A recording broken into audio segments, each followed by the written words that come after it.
Hi, hello, எல்லாம் எப்படி இருக்கீங்க? சண்டே எப்படி போச்சு? ஆக்சுவலி ஃப்ரைடேவே பண்ணியிருப்பேன், பட் நான் இன்னைக்கு vlog எழுதுனனால நான் வந்துட்டு ஒரு 2 days போட்டோம், அப்புறமா வந்து பாட்காஸ்ட் போட்டுக்கலாம் அப்படின்னு சொல்லிட்டு விட்டுட்டேன். ஸோ என்னோட பேஜில் வந்து ஒரு நாள் நான் ஒரு ஸ்டோரி வந்து ஷேர் பண்ணியிருந்தேன். அதாவது யூனிவர்ஸ் பற்றி ஒரு கோட் போட்டிருந்தாங்க. when you truly desire about something, the universe will make way for you or pave a way for you, அந்த மாதிரி. ஸோ நான் அதில் வந்து கேட்டிருந்தேன், எப்படி இந்த யூனிவர்ஸ் வந்து ஒர்க் ஆகுது. என்னோட இதுதான் இன்னைக்கு டாபிக் மாதிரி நான் எடுக்கலாம் அப்படின்னு நினச்சேன். ஸோ என்னோட டவுட் என்னன்னா, when you truly desire something அப்படின்னு சொல்லிட்டு அதில் போட்டிருந்தாங்க.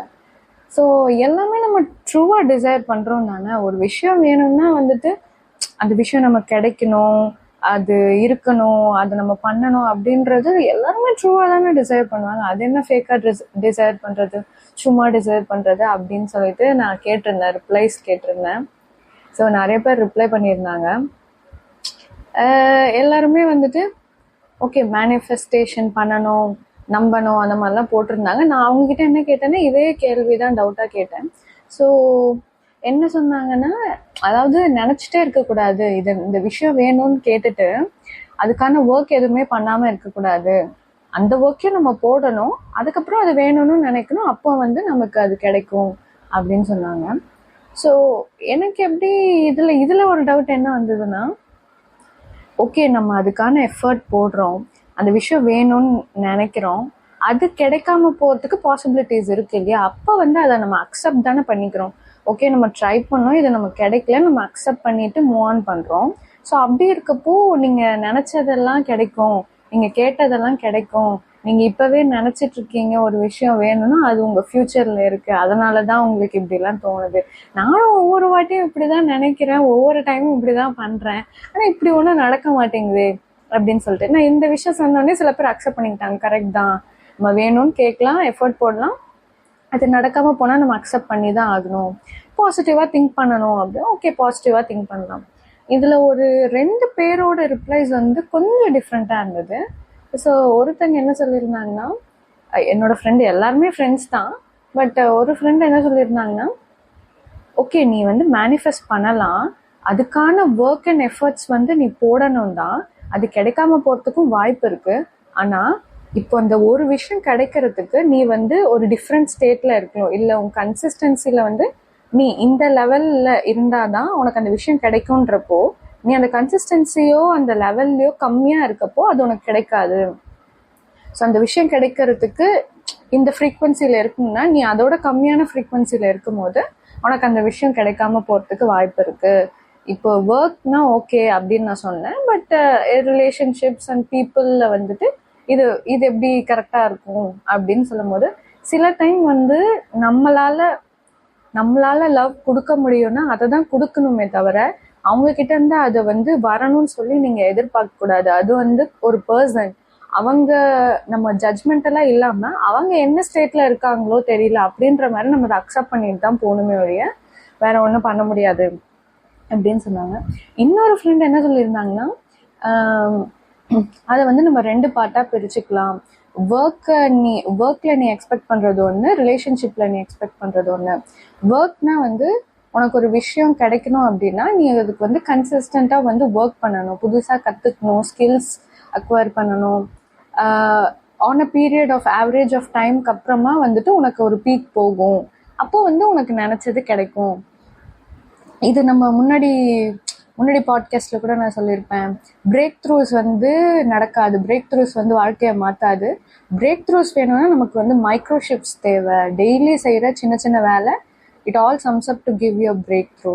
ஸோ அந்த மாதிரி அவர் வந்து ஒர்க்கு சொல்லியிருந்தாரு. ரிலேஷன்ஷிப்க்கு என்ன சொல்லியிருந்தாருன்னா, ஓகே நீங்கள் அந்த பர்சனை பற்றி தெரிஞ்சுக்கணும், அவங்கள பற்றி, அவங்க கூட இருந்தால் எப்படி இருக்கும், அவங்களோட தாட்ஸ் எப்படி இருக்குது, அவங்க நமக்கு எவ்வளோ கம்பேட்டபிளாக இருப்பாங்க, ஒரு over the period of time you will get to know the person completely. So அதுக்கப்புறமா அந்த மேனிஃபெஸ்டேஷன் கிடைக்கிறதுக்கான வாய்ப்பு இருக்குது. ஸோ இது எல்லாமே ஒவ்வொரு பீரியட் ஆஃப் டைம் கடந்து அந்த சின்ன சின்ன ஒர்க் எல்லாம் சேர்த்து தான் நமக்கு வந்து அந்த மேனிஃபெஸ்டேஷன் வந்து நடக்கும் அப்படின்னு சொல்லிட்டு சொல்கிறாங்க. ஸோ எனக்கு இதெல்லாம் ஃபுல்லாக யோசிச்சு பார்க்குறப்ப எனக்கு என்ன தோணுதுன்னா, ஓகே ஃபர்ஸ்ட் என்னோட ஒப்பீனியனில் வந்து manifestation, universe, anything what ever you say, எப்படி சொல்கிறது, ஒர்க் எஃபர்ட் போடாமல் எதுவுமே நடக்காது. நீ வந்துட்டு லைஃப்பில் இந்த மாதிரி ஆகணும், எனக்கு இந்த மாதிரி பார்ட்னர் கிடைக்கணும், சம்திங் எது நினச்சாலும் அதுக்கு நம்ம ஒர்க் பண்ணல, எஃபர்ட் போடலைன்னா அது கிடைக்காதுன்றது எனக்கு ஓகே. பட் அந்த எஃபர்ட் போட்டு ஒரு விஷயம் கிடைக்கலன்னா அதை அக்செப்ட் பண்ணிட்டு தானே போகிறோம். அப்புறம் எதுக்கு டிசையர்டை நீங்கள் அப்படியே நினச்சிங்கன்னா அந்த யூனிவர்ஸ் கொடுத்துரும், பண்ணிரும் அப்படின்ட்டுலாம் சொல்கிறது வந்துட்டு எனக்கு ரொம்ப ஓவர் கான்ஃபிடென்ட்டோடு இருக்காங்களோ, இல்லை மேபி எனக்கு சில நேரம் தோணும், இந்த மாதிரி சொல்கிறவங்களுடைய லைஃப்பில் ஏதாச்சும் ஒன்று நடந்திருக்கு அப்படின்னா அதை வச்சு எனக்கு சொல்கிறப்போ எனக்கு ஓகே, என்னால் கொஞ்சம் நம்ப முடியும், ரிலேட் பண்ணிக்க முடியும். ஸோ இப்படி சொல்கிறப்போ என்னால் அது ரிலேட் பண்ணிக்க முடியல. ஏன்னா எனக்கு அந்த மாதிரி எதாவது நடந்திருந்ததுன்னா நான் வந்து என்னால் ரிலேட் பண்ணிக்க முடியும். ஸோ இது நான் ஃபுல்லாக தப்பு அப்படின்ற மாதிரி சொல்லலை. But I don't have enough evidence to claim okay இவங்க சொல்கிறதெல்லாம் ஓகே தான், கரெக்ட் தான், யூனிவர்ஸ் எப்படி தான் ஒர்க் ஆகுது, எனக்கும் தெரியாது யூனிவர்ஸ் எப்படி ஒர்க் ஆகுதுன்னு சொல்லி. ஸோ இது ரிலேட்டடாக நான் இதுக்கு முன்னாடி ஒரு புக் படிச்சிருக்கேன், தி சீக்ரெட் புக் தான் நான் படிச்சிருக்கேன். ஸோ அதுலேயுமே மேனிஃபெஸ்டேஷன் எல்லாத்த பற்றியும் சொல்லுவாங்க, ஒவ்வொரு பார்ட்டை பற்றியும் சொல்லியிருப்பாங்க. ரிலேஷன்ஷிப் எப்படி, ஒர்க் எப்படி, மணி பற்றி எப்படி, அந்த மாதிரி டிஃப்ரெண்ட் சப்டிவிஷன்ஸ் இருக்கும். ஒவ்வொன்றுத்துலேயும் நம்ம வந்து எப்படி மேனிஃபெஸ்ட் பண்ணணும், எப்படி பிலீவ் பண்ணணும் அப்படின்னு சொல்லியிருப்பாங்க. ஸோ எனக்கு ஒவ்வொரு சப்டிவிஷன் பற்றி ஞாபகம் இல்லை. பட் ஓவராலாக என்ன சொல்லியிருப்பாங்கன்னா, பாசிட்டிவாக திங்க் பண்ண சொல்லியிருப்பாங்க. நெக்ஸ்ட்டு வந்து ரொம்ப முக்கியமான விஷயம் என்ன சொல்லியிருப்பாங்க, எது வேணுமோ அதை மட்டும் கேளுங்க, எது வேண்டாமோ அதை வந்து கேட்காதீங்க அப்படின்னு சொல்லுவாங்க. இப்போ என்ன சொல்கிறது, நான் வந்துட்டு இப்போ எனக்கு வீட்டுக்கு போகணுன்னு ஆசையாக இருக்குது, நான் வீட்டுக்கு போகணும், வீட்டுக்கு போய் ஜாலியாக என்ஜாய் பண்ணணும் அப்படின்ற ஆசையாக இருக்குது அப்படின்றத நினைக்கிறது தப்பு இல்லை. இல்லை வீட்டுக்கு போனால் இந்த இவங்கெல்லாம் வருவாங்க, இந்த ரிலேட்டிவ்ஸ் வருவாங்க, இந்த ஃப்ரெண்ட்ஸ் வருவாங்க, எனக்கு அது வேண்டாம் அப்படின்னு நினைக்காதீங்க. அந்த தாட்டே, வேண்டான்ற தாட்டையே வந்து நினைக்காதீங்க. டோன்ட் வாண்ட்ன்றதே வந்து யூஸ் பண்ணாதீங்க. என்ன வேணுமோ அதை மட்டும் கேளுங்க அப்படின்னு சொல்லியிருப்பாங்க. நெக்ஸ்ட் என்ன சொல்லியிருப்பாங்கன்னா, உங்களுக்கு ஒரு மாதிரி உங்கள் ஃப்ரீக்வன்சி மாறும் போது, நெகட்டிவ் தாட்ஸ் நிறையா வரும்போது வந்துட்டு அதை அந்த மாதிரி விடாதீங்க. இட்ஸ் நார்மலி இந்த ஃப்ரீக்வன்சியில் நீங்கள் ட்ராவல் பண்ணும் போது தான் அந்த விஷயம் உங்களுக்கு கிடைக்கும். நீங்கள் பாசிட்டிவாக நினச்சா பாசிட்டிவ் ஃப்ரீக்வன்சியில் இருப்பீங்க, நெகட்டிவாக நினச்சா நெகட்டிவ் ஃப்ரீக்வன்சியில் இருப்பீங்க. ஸோ அந்த உங்களுக்கு அவேர் ஆகி நீங்களே அந்த ஃப்ரீக்வன்சியை வந்து மாற்றிக்கோங்க அப்படின்னு சொல்லியிருப்பாங்க. நெக்ஸ்ட் என்ன சொல்லியிருப்பாங்கன்னா, மேஜராக சொல்கிறேன், இதுதான் வந்து ஒவ்வொன்றுத்துலேயும் வித்தியாசமாக சொல்லியிருப்பாங்க. பட் இதுதான் வந்துட்டு என்ன சொல்கிறது, குரூப் பண்ணி சொல்கிறோன்னா இந்த மாதிரி தான் வந்து சொல்ல முடியும். ஸோ எனக்கு அந்த புக் படித்தது எனக்கு ஓகே தான். பட் எனக்கு என்ன கான்ட்ரடிக்டரியான தாட்ஸ் தோணுச்சுன்னா, எப்பயுமே வந்து பாசிட்டிவாக யோசிக்க முடியாது. நான் ஒரு அந்த ஃபிலிம் எனக்கு சரியாக ஞாபகம் இல்லை, நான் பார்த்ததில்ல. அந்த பையனோட அப்பா வந்து இறந்துருப்பாரு, அந்த பையன் உட்காந்து அழுதுட்ருப்பான். எல்லாருக்குமே சோகமாக தானே இருக்கும். அப்போது அந்த பொண்ணு, அது ஃப்ரெண்டுன்னு நினைக்கிறேன், வந்துட்டு சரிடா ஏண்டா இப்படி இருக்க, ஏண்டா சோகமாக இருக்க அப்படி அப்படின்னு சொல்லுவான். அது வந்து ஒரு அப்பா இறந்துட்டா ஒரு பையன் சோகமாக தானங்க இருப்பான், அவனை போய் சிரிடான்னு சொல்லிட்டு இருந்தா அவன் எப்படி சிரிப்பான்? அது கொஞ்சம் கூட ஒரு மனசாட்சியே இல்லாமல் அந்த ஒரு சீன் வந்து எடுத்து வச்சுருந்தாங்க. ஸோ அப்படிதான், எப்பயுமே பாசிட்டிவாக இருக்க முடியாது, எப்பயுமே சந்தோஷமாக இருக்க முடியாது. எப்போ சோகமாக இருக்கோ அப்போ சோகமாக இருக்கணும், எப்போ அழணும்னு தோணுதோ அப்போ அழுந்துடணும், எப்போ கோவம் வருதோ அப்போ கோவப்பட்டுருணும். இதெல்லாமே சப்ரெஸ் பண்ணி வச்சிருக்கிறது நியாயமே இல்லாத விஷயம். அது இல்லாமல் பாசிட்டிவாகவே யோசிக்கிறதும் டவுன்ஃபாலுக்கு எடுத்துகிட்டு போகும் தான் என்னோட ஒப்பீனியன். சில டைம் வந்து நம்ம ஃபெயில் ஆகுறோன்றதை நம்ம அக்செப்ட் பண்ணி தான் ஆகணும், இது கிடைக்காதுன்றதை நம்ம அக்செப்ட் பண்ணி தான் ஆகணும். இந்த சிச்சுவேஷன் வேர்ஸாக தான் ஆயிருக்கு, okay it's fine, I can survive அப்படின்ற மாதிரி தான் நம்ம யோசிக்கணுமே. எப்போ பார்த்தாலும் பாசிட்டிவாகவே யோசிச்சுட்டு இருக்க முடியாது, அது நல்லதும் கூட இல்லை. ஸோ எல்லாத்துக்குமே ஒரு லிமிட் இருக்குது இல்லையா? ஸோ பாசிட்டிவாகவே ஃபுல்லாக யோசிக்க முடியாது, நெகட்டிவாகவும் ஃபுல்லாக யோசிக்க முடியாது. But if you are aware that your thoughts are going negative அப்படின்றப்போ ஓகே, நெகட்டிவாக திங்க் பண்ணிவிட்டு ஓகே இது நடந்துடுச்சு, நெகட்டிவாக நம்ம திங்க் பண்ணிட்டோம் ஓகே அப்படின்னு சொல்லிட்டு அதுக்கப்புறமா பாசிட்டிவாக திங்க் பண்ணுறது தான் பண்ண முடியும். ஸோ இந்த விஷயம் ஒன்று இருக்குது. யூனிவர்ஸ் எப்படி ஒர்க் ஆகுறதுன்றதை விட நம்ம ஒரு விஷயத்துக்காக ஹார்ட் ஒர்க் பண்ணுறோம், டெய்லி ட்ரை பண்ணுறோம், டெய்லி எஃபர்ட்ஸ் போடுறோன்றப்போ அந்த விஷயம் கண்டிப்பாக நடக்கும் இல்லையா? Don't relate it with people. If the person doesn't like you, whatever the efforts you are going to put in, it doesn't going to work. So இது நான் சொல்கிறதெல்லாம் வந்துட்டு பீப்புளுக்கு ரிலேட் பண்ணிக்காதீங்க. People are different. நான் சொல்கிறது ஜென்ரலான விஷயம் வந்துட்டு சொல்கிறேன். ஸோ இதுக்கு ஒரு எக்ஸாம்பிள் சொல்கிறோன்னா, என்னோடய ஃப்ரெண்டு ஒருத்தவங்க இருக்காங்க. அவங்க வந்து ஒரு நாள் அவங்களுக்கு வந்து அமௌண்ட் வந்து யூபிஐயில் ஒருத்தவங்களுக்கு வந்துட்டு சென்ட் பண்ணணும். ஸோ அவங்க அண்ணாட்ட பேசிட்டு ஏதோ ஒரு இதில் அவங்க நேம் சொன்னப்போ நேம் வந்திருக்கு. நம்ம டைப் பண்ணுவோம் இல்லையா நம்பருக்காக, அதில் டைப் பண்ணும்போது ஒரு நேம் வந்திருக்கு. சரி, அந்த நேம் தான் சரவணன், இட்ஸே சரவணன் வச்சுப்போமே. இந்த சரவணன்ற நம்பருக்கு வந்து அமௌண்ட் சென்ட் பண்ணிட்டாங்க, 5,000 சம்திங். சென்ட் பண்ணிட்ட பிறகு அந்த பர்சன் கிட்ட கேட்கும்போது அமௌண்ட் வந்துருச்சான்னு கேட்கும்போது அவங்களுக்கு வந்துடல. அப்போ வந்து அவங்க செக் பண்ணி பார்க்கும்போது இதுக்கு முன்னாடி அவங்க ஆட்டோவில் ட்ராவல் பண்ணும்போது ஒரு டிரைவருக்கு அனுப்பியிருக்காங்க. ஸோ இவங்க வந்து நேம் சர்ச் பண்ணும்போது அவங்க சரியாக பார்க்கல. 2-3 சரவணன் இருந்திருக்கு போல். அவங்க அந்த ஃபர்ஸ்ட் சரவணன் கொடுத்துருக்காங்க. அவங்களுக்கு அந்த அமௌண்ட் வந்து போயிடுச்சு. இது வந்து ஏதோ ஒரு ஓலா ஊபரில் இருக்க ஒரு டிரைவருக்கு இந்த அமௌண்ட் இப்போ வந்து போயிடுச்சு. ஸோ டிரைவருக்கு வந்து அந்த நம்பர் இருக்கு இல்லையா, கால் பண்ணுறாங்க, டெக்ஸ்ட் பண்ணுறாங்க, யாருமே எடுக்கவே இல்லை. என்ன சொல்கிறது, அதாவது எங்ககிட்டலாம் வந்து டிஸ்கஸ் பண்ணுறாங்க என்ன பண்ணலாம் அப்படின்னு சொல்லிட்டு. அதுக்கப்புறமா சைபர் கிரைமில் வந்து நம்ம ஒரு இது கொடுத்துடலாம், ஒரு கம்ப்ளைண்ட் கொடுத்துடலாம். ஏன்னா 5,000, இதுவும் இல்லாமல் இவங்களுக்கு தெரிஞ்சவங்க வேறு இன்னும் 800 rupees சென்ட் பண்ணியிருக்காங்க. ஸோ இட்ஸ் நாட் லைக் 5,000 தானே போனால் போட்டோம் அப்படின்றதுல. எல்லாருமே வந்து கஷ்டப்பட்டு தானே சம்பாதிக்கிறாங்க. அது மேட்டர்ஸ் தான். அவங்க ஃபேமிலி கொஞ்சம் பெரிய ஃபேமிலி.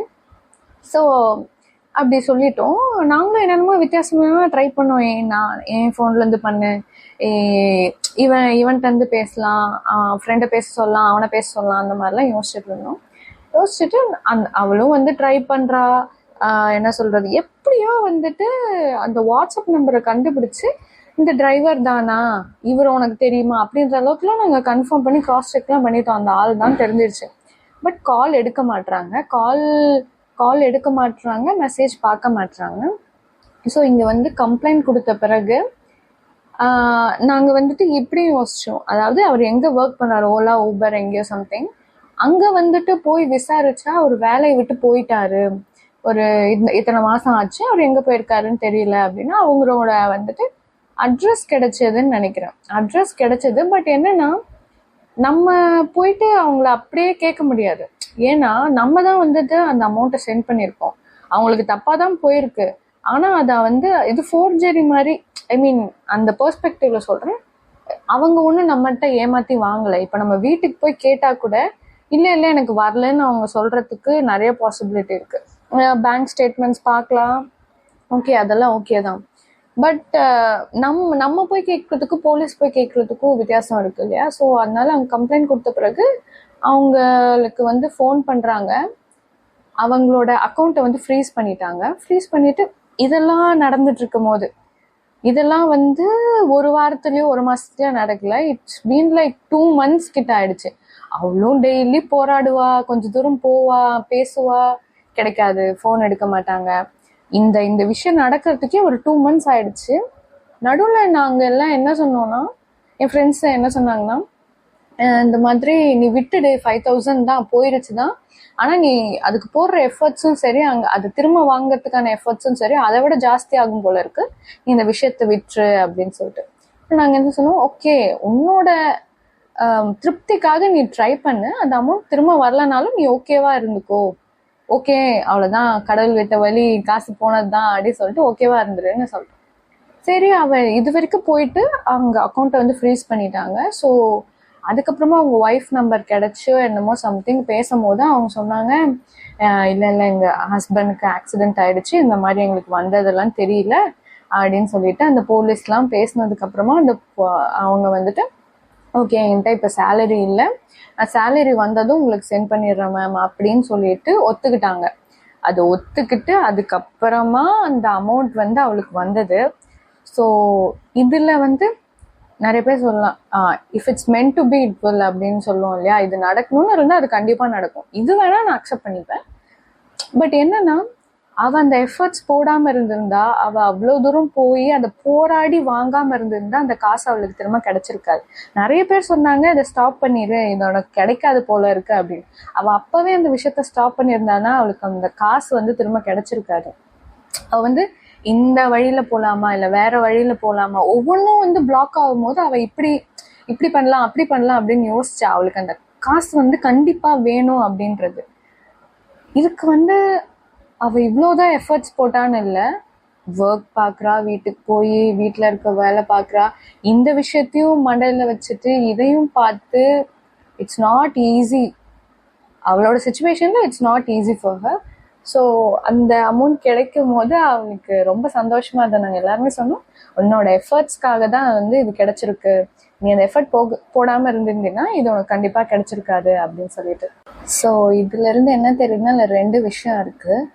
நீங்கள் ஒரு விஷயம் வேணும்னு கேட்குறீங்கன்னா அதுக்கான எஃபர்ட்ஸ் போட நீங்கள் தயாராக இருந்துக்கணும். அந்த எஃபர்ட்ஸ் போட்டும் அந்த விஷயம் கிடைக்கலன்னா அதை அக்செப்ட் பண்ணிக்கிறதுக்கும் தயாராக இருந்துக்கணும். ஸோ இந்த மேனிஃபெஸ்டேஷன், யூனிவர்ஸ்ட்டை கேட்குறது, நடக்கிறது, இதெல்லாம் இருக்கிறது ஒன்று. இன்னொரு பெர்ஸ்பெக்டிவ் என்னென்னா, உங்களுக்கு ஒரு விஷயம் வேணும்னா அதை ரொம்ப ஃபோர்ஸ் பண்ணக்கூடாது. அது வந்து நடந்தே ஆகணும், இது எனக்கு கிடைக்கலன்னா எனக்கு வாழ்க்கையே இல்லை அப்படின்னு நீங்கள் அதை ஃபோர்ஸ் பண்ணும்போது அது உங்களை விட்டு தூரமாக தான் போகும். ஸோ இந்த தியரி ஆஃப் டிட்டாச்மெண்ட்லாம் நீங்கள் நிறையா பார்த்துருப்பீங்க. எப்போ வந்து அந்த விஷயம் உங்களுக்கு நீங்கள் வேணாம் அப்படின்னு நினைக்கிறீங்களோ, வேணான்றதை விட ஓகே அது இல்லைனாலும் நான் சர்வை பண்ணிப்பேன், அந்த விஷயம் எனக்கு வேணும் தான், பிடிக்கும், எனக்கு அது வேணும், பட் அது இல்லைனாலும் நான் சர்வை பண்ணிப்பேன், இட்ஸ் ஓகே, ஐ கேன் சர்வை அப்படின்னு நீங்கள் எப்போ நினைக்கிறீங்களோ அப்போ அந்த விஷயம் தானாக உங்ககிட்ட திரும்ப வரும். ஏன்னா நீங்கள் அதை டிபெண்ட் பண்ணி இல்லை, நீங்கள் அதை வந்து எனக்கு தான் வேணும்னு நீங்கள் உங்ககிட்ட புல் பண்ணல, நீங்கள் அதை துரத்திட்டே ஓடலை. நீங்கள் எப்போ வந்து அது இல்லாமல் ஓகேவா இருப்பீங்கன்ற ஸ்டேட்டுக்கு வரீங்களோ அப்போ அது உங்களுக்கு தானாகவே கிடைக்கும், நீங்கள் எந்த எஃபர்ட்ஸுமே போட வேணாம். அதே மாதிரி பீப்புளுமே அப்படிதான், அவங்க நீங்கள் வேணும்னு நினச்சாங்கன்னா they will see n number of possibilities. ஏதாச்சும் ஒன்று பண்ணி உங்களை கூட வச்சுக்கணும் அப்படின்னு சொல்லிட்டு நினைப்பாங்க. அப்படி நீங்கள் அவங்களுக்கு தேவையில்லைன்னா அவங்க எந்த எஃபர்ட்ஸும் போட மாட்டாங்க. ஒரு சிம்பிளான விஷயம் இருந்தால் கூட அதை பண்ண மாட்டாங்க. இப்போ மோஸ்ட் ஆஃப் த பீப்புள், அதாவது கேர்ள்ஸ்கிட்ட வந்து இந்த மாதிரி சொல்லுவாங்க இல்லையா, அதாவது it's hard to get her, ரொம்ப கஷ்டமாக இருக்குது அவங்கள இது பண்ணுறது அப்படின்னு. என்னன்னா இப்போ அந்த பொண்ணுக்கு ஒரு பையனை பிடிச்சிருக்கு அப்படின்னா she'll make it easy for him. It's not like அந்த பொண்ணை ஐ மீன் அந்த பொண்ணு கூட இருக்கிறது ரொம்ப கஷ்டம், அந்த பொண்ணுக்கிட்ட பேசுறது ரொம்ப கஷ்டம், அப்படிலாம் ஒன்றும் கிடையாது. இது போத் ஜெண்டர்ஸ்க்குமே தான், இதில் எந்த டபுள் ஸ்டாண்டர்ட்ஸும் இல்லை, இது போத் ஜெண்டர்ஸ்க்குமே தான். உங்களுக்கு அவங்கள பிடிச்சிருக்கு அப்படின்னா you'll make it easy for them. உங்களுக்கு வேண்டாம் அப்படின்னும் போது நீங்கள் அதை ஒரு கேர் பண்ணிக்கவே மாட்டீங்க.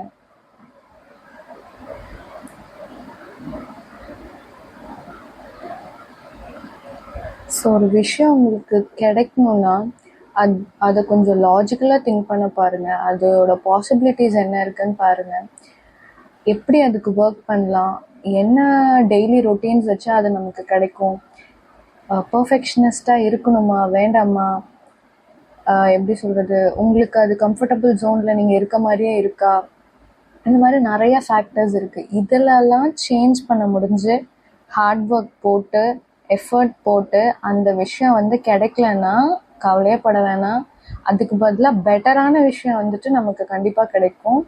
ஸோ அவ்வளோதான் இந்த பாட்காஸ்ட். என்னடா யூனிவர்ஸ் பற்றி பேசுகிறேன் அப்படி இப்படின்னு சொல்லிட்டு எனக்கே உண்மையாக தெரியாதுங்க எப்படி ஒர்க் ஆகுதுன்னு. எனக்கு தெரிஞ்சதெல்லாம் வேலை பார்க்கணும், எஃபர்ட் போடணும், அதுக்கப்புறம் அந்த விஷயம் கிடைக்கும். கிடைக்கலையா அக்செப்ட் பண்ணிட்டு போகணும். அக்செப்ட் பண்ணுறது ஈஸி இல்லை, லெட் கோ பண்ணுறது ஈஸி கிடையாது, அதை விட கஷ்டம். ஏன்னா ஒரு ப்ராப்ளம் வரும்போது அந்த கோவத்துலேயும் அந்த துக்கத்துலேயும் இருக்கும் போது அதை நம்ம பேசுறது வேற விஷயம். ஆனால் அதுலேருந்து ஹீல் ஆன பிறகு அந்த விஷயத்தை பற்றி நம்ம பேசும்போது அது வேற மாதிரி இருக்கும். So there is a difference. So work பண்ணுங்கள், ஹார்ட் ஒர்க் பண்ணுங்கள், உங்களால் முடிஞ்ச திங்ஸ் எல்லாம் மாற்றிக்கோங்க, அந்த விஷயம் உங்களுக்கு கண்டிப்பாக கிடைக்கும். All the best. பாய்.